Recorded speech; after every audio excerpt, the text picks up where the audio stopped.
Queridos irmãos, queridas irmãs, mediante todo esse assunto da complexidade da reencarnação,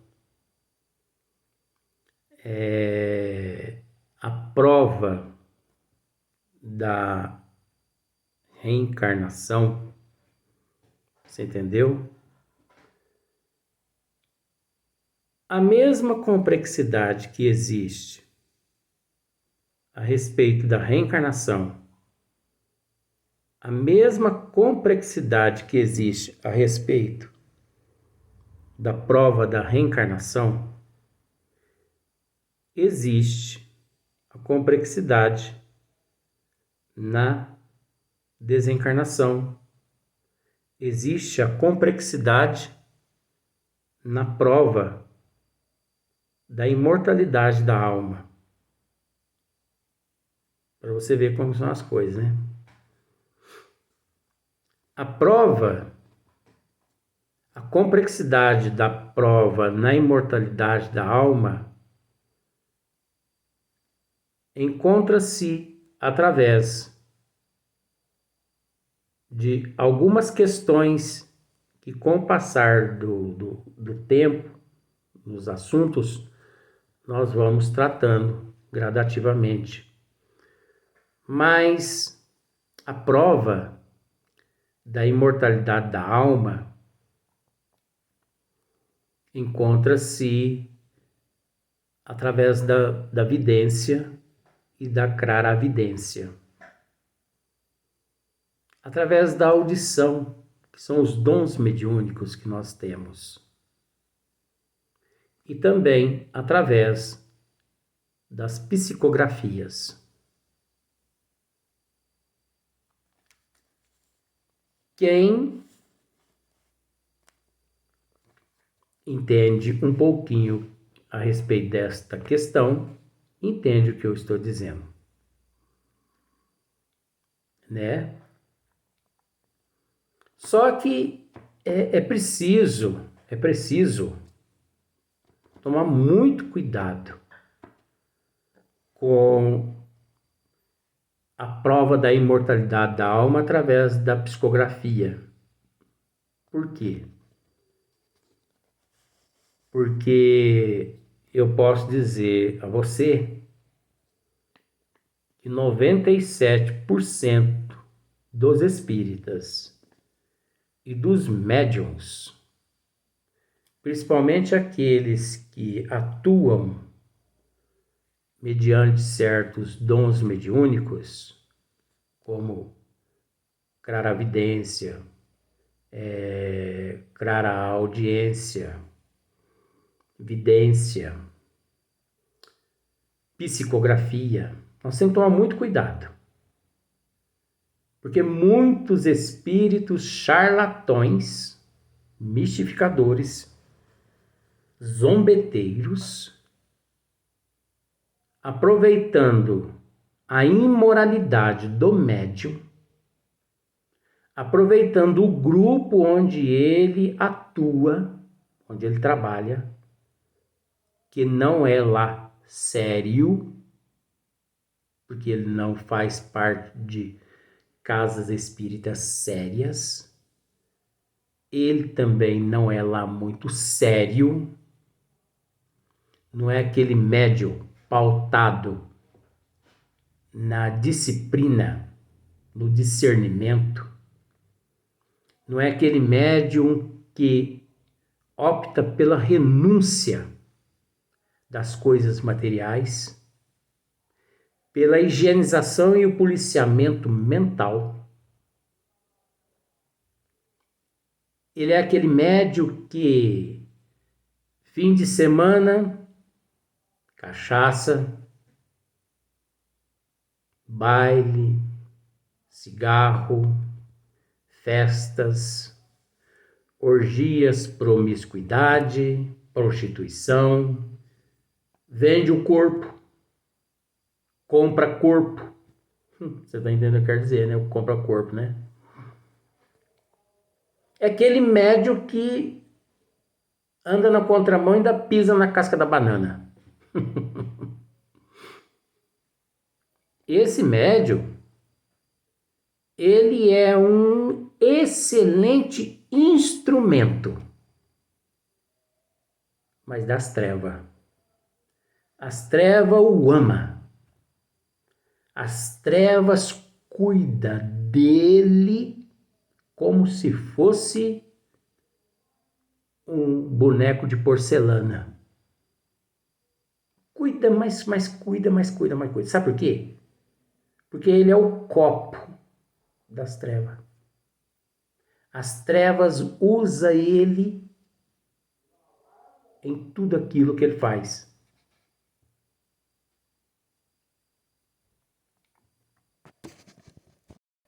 As trevas usa ele em tudo que ele faz.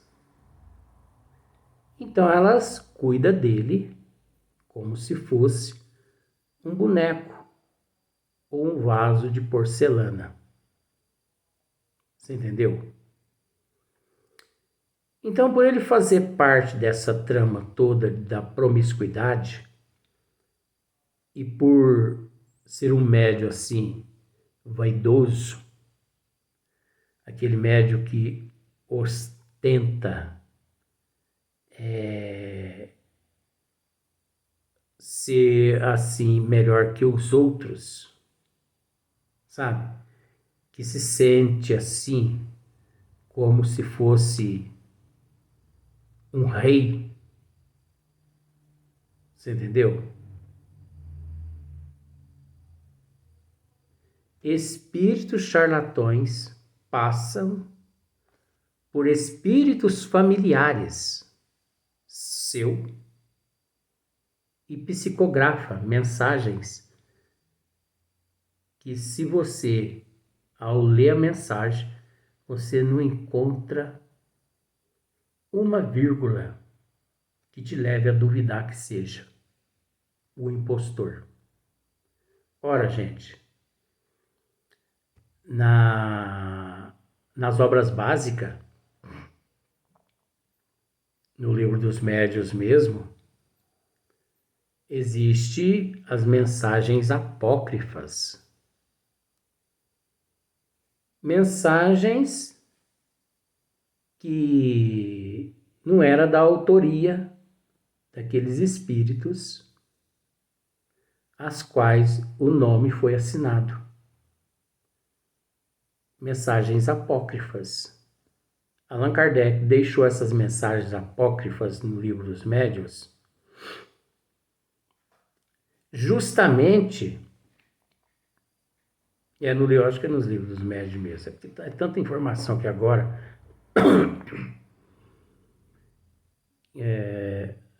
Kardec deixou essas mensagens lá para que analisássemos,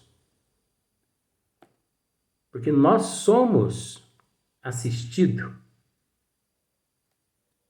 por uma pleia imensa de espíritos. Influencia os espíritos em nossas vidas? Mais ou menos Kardec pergunta assim aos bons espíritos. Não só influenciam, como são eles que vos dirigem. Então, aqueles médiuns desequilibrados, eles têm aqueles que os assessoram. E os obsessores, aliás, os charlatões, os mistificadores, os impostores, eles têm capacidade de acessar o arquivo vosso e pegar todas as informações do que você já enfrentou e vem enfrentando, inclusive daquele familiar teu que desencarnou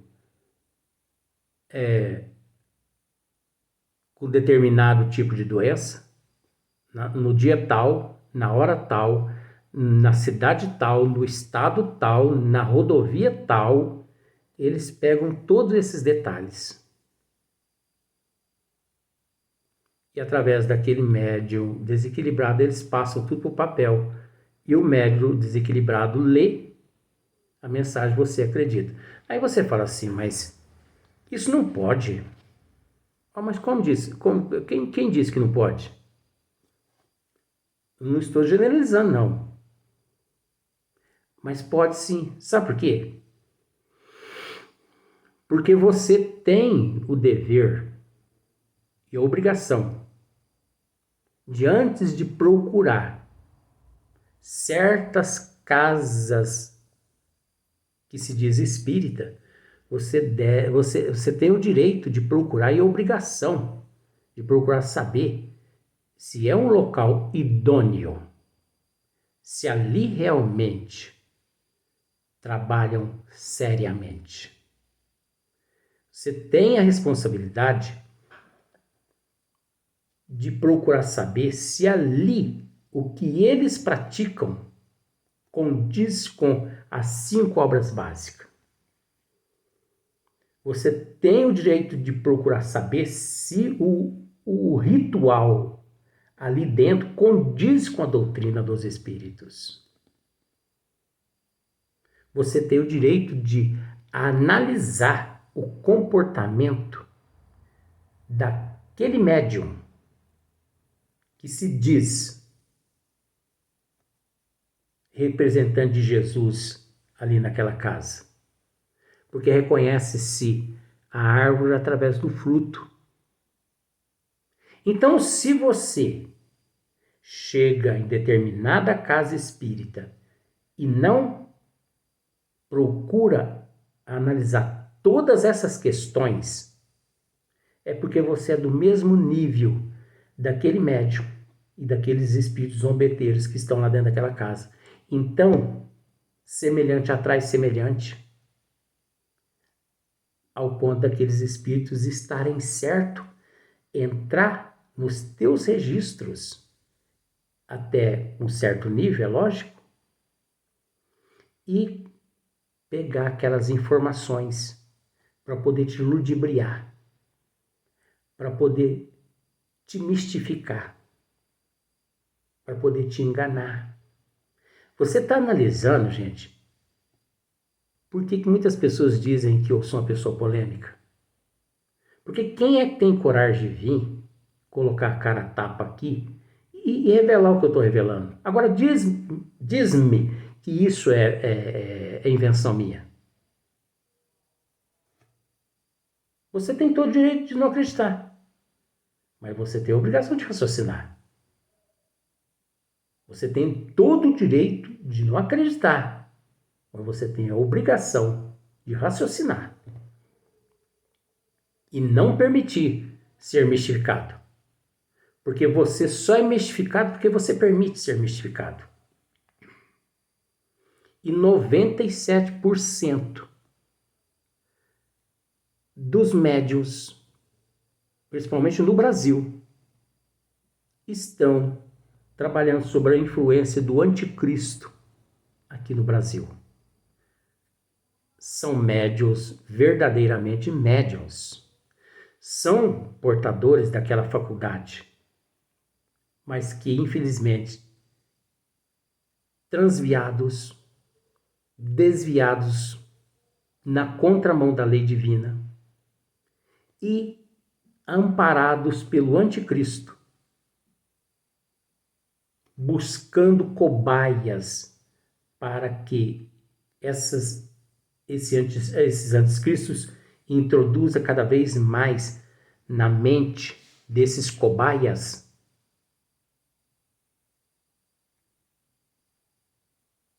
tudo aquilo que não condiz com as leis divinas. Então nós temos que raciocinar, gente. Nós temos que raciocinar de que esses nossos irmãos, eles tudo podem, desde que nós permitimos. Então, 97% dos médiuns, 97% dos centros espíritas no Brasil. Eu tenho visto médiuns, psicógrafos no Brasil, que ostentam a sua mediunidade. Ostentam a sua mediunidade. Tem médios, principalmente psicógrafos, que eles se sentem perante o público assim, como se fossem uma joia rara, um diamante raro. E não é. Não é.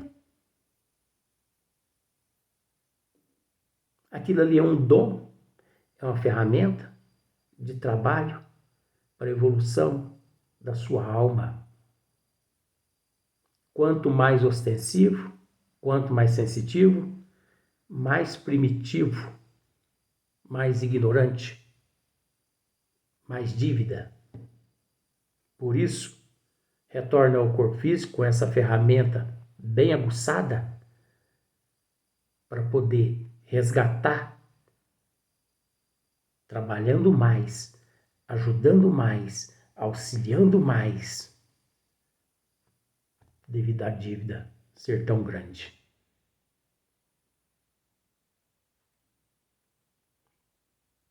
Só que muitas pessoas não analisam isso. A prova está na doutrina dos espíritos.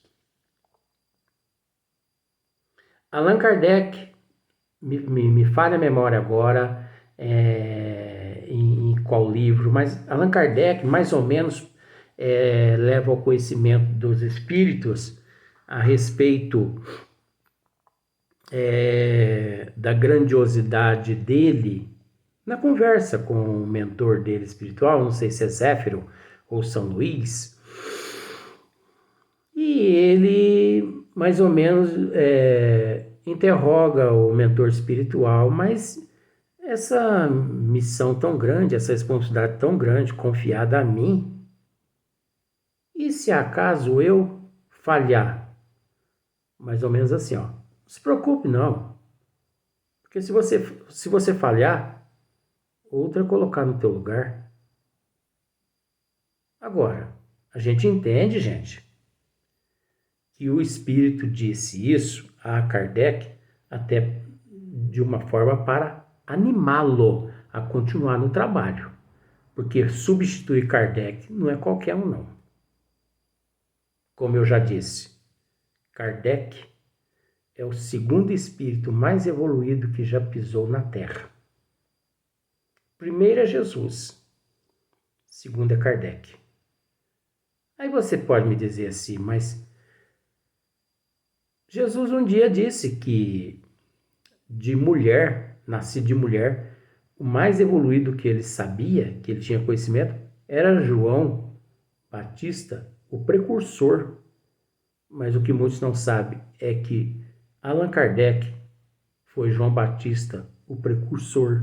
Então ele continua sendo o segundo espírito mais evoluído que pisou na Terra. Então substituir Kardec não é para qualquer um. O que os bons espíritos quis dizer a Kardec naquele momento ali é que todos nós somos substituíveis. E praticamente quase 100% dos médios acham que são insubstituíveis. Acham que são insubstituíveis. Eu? Que isso? Eu sou insubstituível. Eu psicografo 10 mensagens aqui para as famílias todo fim de semana. Onde você viu isso? Não. Eu sou insubstituível. Ele é substituível, sim. Pode ser que naquele momento não tenha um que possa fazer o que ele faz, mas mediante aquele comportamento dele, pode ter certeza de que a espiritualidade está preparando uma outra pessoa para que logo mais venha a substituí-lo. E hora que aquele trabalhador estiver pronto, o trabalho aparece aquele outro é retirado de cena. Através de um acidente, através de um AVC, através de um infarto. Você entendeu? E com humildade, aquele outro vai iniciando o trabalhinho dele, Você entendeu? É como o Chico Xavier. Olha só para ver o Chico Xavier. Nunca ostentou a mediunidade dele. Divaldo Pereira Franco também nunca ostentou a mediunidade dele. Nunca. São exemplos. Uma outra pessoa também que, ao meu ver, né, isso não é elogio, mas nós temos que analisar com muito amor, com muito carinho, sabe? O trabalho, o esforço dessa pessoa, a batalha, né? O nosso irmão Carlos Bacelli. O trabalho do nosso irmão Carlos Bacelli é indiscutível. Aí você me pergunta assim, Luiz, mas você citou Chico, Divaldo e Carlos Bacelli e mais quem? Eu me reservo o direito, é um direito meu, permanecer calado. Agora, se eu me reservo o direito de permanecer calado, é porque, para mim, é os três que mais, de acordo com a codificação de Allan Kardec,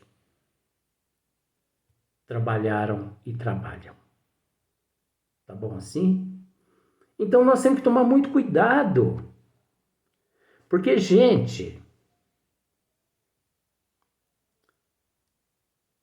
se nós temos que tomar muito cuidado com aquilo que nós vemos, imagine aquilo que nós não vemos. Porque 99% da humanidade não tem claravidência, não tem clara audiência. Então está manifestando um espírito ali, que certeza você tem que aquele espírito é de fato o teu parente ou é um impostor que está passando-se por ele através daquele médico que você desconhece, através daquele centro que você não fez um levantamento? Que certeza que você tem? Então isso é muito sério, gente. Por isso que quando as pessoas chegam até a mim pedindo ajuda com relação à orientação espiritual, olha, o melhor conselheiro é o Evangelho segundo o Espiritismo.